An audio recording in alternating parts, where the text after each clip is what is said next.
안녕하세요. 이음 동물의료센터입니다. 오늘은 이제 태어나고 나서 가정 내에서 복부나 아니면은 다리 드레싱 교체하는 방법을 안내해 드리려고 합니다. 영상을 보시면서 천천히 따라와 주세요. 네, 그래서 붕대를 왜 해야 되는지 제가 보호자님한테 설명드리는 방식으로 설명드리도록 하겠습니다. 그래서 저는 3P 이렇게 말씀드리는데요.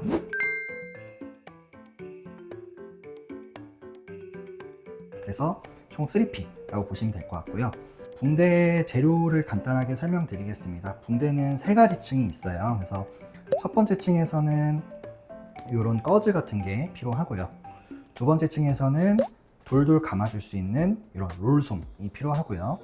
마지막 세 번째 층에서는 드레싱 방법에 따라 좀 더 다를 수 있겠지만 이렇게 탄력 붕대 아니면은 이렇게 코반 같은 제재가 필요할 수 있습니다. 그리고 이 의료용 테이프는 마무리할 때 필요하거나 아니면 중간에 고정을 시켜주기 위해서 필요하기도 합니다. 경우에 따라서는 소독을 먼저 진행을 하고 해야 될 필요가 있기 때문에 이렇게 소독솜을 필요로 할 수 있습니다.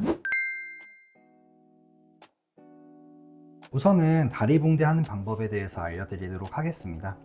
다리 붕대는 아기를 이렇게 옆으로 눕힌 상태에서 진행을 하는 게 제일 안전하고요. 여기가 이제 아기 수술한 부위라고 가정을 하고서 진행을 하겠습니다. 우선 이 붕대의 제일 중요한 점은 다리가 쫙 펴져 있는 게 중요해가지고 보정해 주시는 분이 여기 대퇴골을 눌러 주시는 게 제일 중요합니다. 그래서 눌러졌다고 가정하고서 진행을 해보도록 하겠습니다. 첫 번째로는 의료용 테이프 포어를 이용해서 고정시켜주는 역할을 합니다. 상처 혹은 절개 부위를 피해서 길게 적용하며 보호하려는 관절의 위, 아래 부위까지 고정하는 것이 원칙으로 무릎의 경우 고관절에서 관절까지 길게 포어를 적용해 줍니다. 요거는 일단은 이렇게 냅두겠습니다. 두 번째로는 이렇게 거즈 저는 2장 정도를 이용할 건데요. 그래서 상처 부위에 이렇게 덧대주시면 됩니다. 이게 이제 첫 번째 층까지 완성을 한 거고요. 두 번째 층은 이 롤솜을 이용해서 진행을 해보도록 하겠습니다. 이 두 번째 층에서 다리 붕대 할 때 주의점은 너무 발끝까지 발가락이 안 보일 때까지 드레싱 하는 것보다는 어느 정도 발가락이 보이는 정도로 해주시면 됩니다. 그래서 이렇게 감아 주실 건데요. 여기서 주의할 점은 롤솜을 50%가 겹치듯이 감아 주셔야 합니다. 그리고 너무 느슨하게 그리고 너무 압박해서 하지 않도록 또 주의해 주시면 됩니다. 드레싱을 끝까지 한 겹을 감았는데 한 겹만 적용하는 경우 안정성이 떨어질 수 있기 때문에 최소 2겹으로 되도록 감아주는 것이 좋습니다. 그리고 여기서부터는 반대 방향으로 이렇게 돌돌돌 감아주시면 됩니다. 드레싱을 다 하게 되면은 아까 붙였던 포어를 뒤집어서 올려주시면 되고 이렇게 붙여주시면 됩니다. 그럼 이제 두 번째 층까지 완료가 된 겁니다. 그 다음에 마지막 세 번째 층은 코반을 이용할 건데요. 여기서 중요한 점은 이 두 번째 층의 이제 양끝 보다는 이 코반이 항상 안쪽에 위치하면 된다라고 보시면 될 것 같고, 안쪽에 위치해야 하는 이유는 코반은 이전 붕대와 달리 딱딱하기 때문에 두 번째 층 붕대보다 바깥에 위치할 경우 피부가 쓸리며 상처를 낼 수 있습니다. 그렇기 때문에 추가 손상 방지를 위해 손붕대 안쪽에 위치하도록 하는 것이 좋습니다. 그래서 얘도 마찬가지고 적당한 탄성을 주면서 50%가 겹치도록 감도록 하겠습니다. 코반도 2겹 정도 적용해 주시는 게 좋습니다.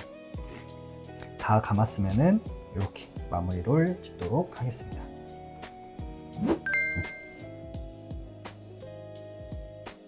발붕대를 이렇게 마무리 했는데요. 보호자님께서 일단 집에서 주의해야 될 점을 몇 가지 좀 말씀드리면은, 우선은 말단부, 그러니까 발가락 쪽이 엄청 차갑거나 아니면은 엄청 땡땡 부어 있거나 할 수가 있어요. 그런 것들은 이제 보호자님께서 이 코반 같은 이제 접착성 있는 제재를 너무 과하게 압박을 해가지고 이게 이제 혈액순환이 안 돼가지고 그런 거예요. 그렇게 보이게 되는 경우에는 그냥 붕대를 다시 풀고 다시 처음부터 진행을 해주시면 됩니다. 그래서 초반에는 뭐 하루에 2번씩 교체를 진행을 할 텐데 나중에 가면은 뭐 이틀에 한 번, 3일에 한 번 교체를 해야 되는 경우가 있어요. 그런 경우에는 이런 부분을 많이 놓치기 쉽다 보니까 이런 부분 잘 챙겨주시면 좋을 것 같습니다. 그리고 복부나 이제 흉부 드레싱 하는 방법을 말씀드리려고 하는데요. 아까 다리 같은 경우에는 이제 코반 같은 제재를 좀 많이 쓰는데 복부나 흉부 같은 경우에는 이 코반 대신에 이런 압박 붕대를 주로 사용하게 됩니다. 드레싱 하는 방법을 알려드리도록 하겠습니다. 우선 마찬가지로 이 멸균 꺼지 같은 거를 먼저 그 수술 부위에 덧대줍니다.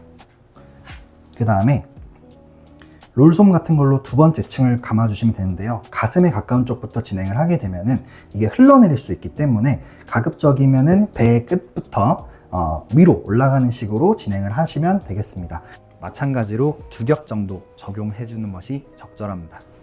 이렇게 이전과 동일하게 롤솜은 50%씩 겹치면서 진행해 주시면 됩니다. 여기서 포어로 한 번만 더 고정을 시켜 볼게요. 그래서 2번째 층을 완성을 했고요. 3번째 층은 이 압박 붕대를 이용해서 진행을 하겠습니다. 요거는 조금 압력을 주셔가지고 진행해 주시는 게 좋을 것 같고, 마찬가지로 2번째 층이 좀 밖에 삐져나올 수 있도록 이렇게 진행해 주시면 되겠습니다. 일단은 적당량을 다 이제 압박을 했으면은 여기서 드레싱 가위나 아니면 가정 내에 있는 가위를 이용해서 일단 절단을 먼저 해주시고요.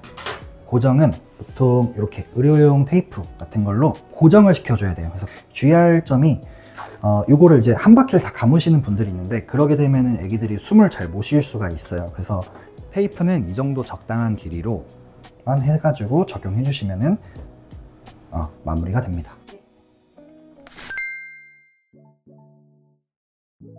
오늘은 이렇게 이제 2가지 붕대법을 진행을 해봤는데요.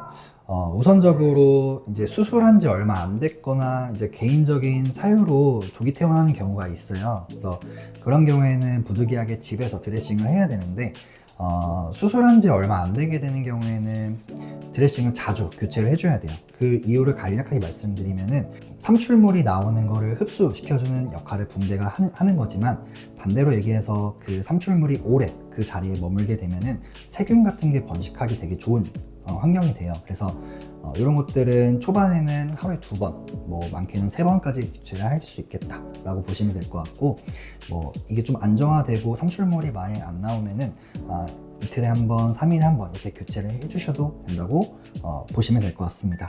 그리고 이거랑 별개로 만약에 이제 아기가 활동량이 너무 많거나 드레싱은 항상 청결하게 유지가 돼야 되는 부분이기 때문에 만약에 오염이 됐다 하면은 드레싱을 바로바로 교체해 주시는 게 좋을 것 같아요. 이게 점차 삼출물이 적게 나오면서 거즈 같은 걸 떼실 때 피부가 약간 띄어져 나오는 경우가 있어요. 그래서 보호자님께서 드레싱을 이제 제거하실 때 나 거즈랑 몸이 좀 달라붙어 있는 것 같다 라고 하시면은 가장 좋은 거는 생리식염수 같은 걸 이용해 가지고 그쪽 부위를 살짝 불려준 다음에 떼시게 되면은 마찰이나 이런 부분은 조금 덜 할 수 있기 때문에 이런 건 좀 알고 계시면 좋을 것 같습니다. 그리고 붕대를 하는 것도 물론 중요하지만 이걸 유지하는 것도 중요하니까요. 아기가 이제 수술 부위가 민감하고 아플 거예요. 그래서 요거는 네카라를 꼭 착용해서 그쪽 부위 건드리지 않게끔 주의해 주셔야 될 것 같습니다. 퇴원 후에 관리가 처음엔 어렵게 느껴질 수 있지만 영상을 보고 따라하다 보면 보호자님도 쉽게 적용할 수 있을 거예요. 혹시라도 붕대의 상태가 이상해 보이거나 다시 감는 게 어렵다면 언제든지 저희 이음동물의료센터로 연락 주시면 도움 드리겠습니다. 모든 환자들이 건강하게 회복할 수 있도록 항상 노력하는 병원이 되겠습니다. 감사합니다.